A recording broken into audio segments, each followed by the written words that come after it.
Happy new year होगा तब राम अवध में आएंगे। हैप्पी न्यू ईयर होगा तब राम अवध में आएंगे।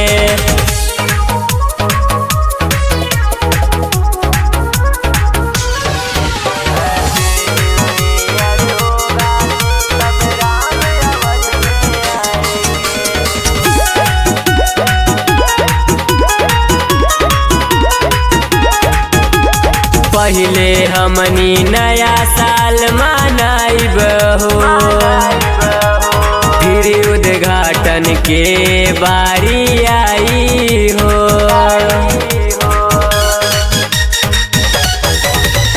पहले हमनी नया साल मनाइब हो, फिर उद्घाटन के बारी आई हो। राम का मंदिर भव्य बन रहा चल के तुम्हें दिखाएंगे।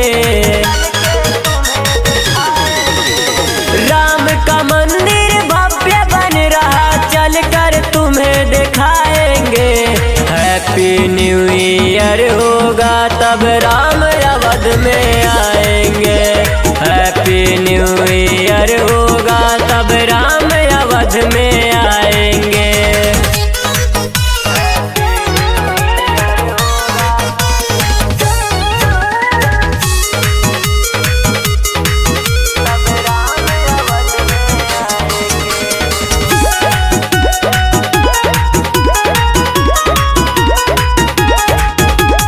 अवधपुरी में भगवा कलर लहराइब हो, राम के अवते मिलकर दीप जलाइब हो।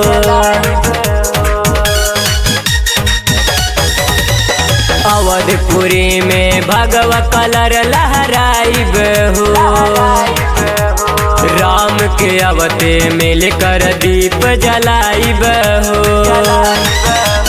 आशीष सिंगर सत्यम मिलकर अवधपुरी में जाएंगे।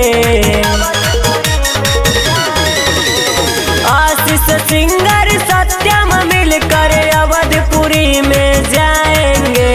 हैप्पी न्यू ईयर होगा तब राम अवध में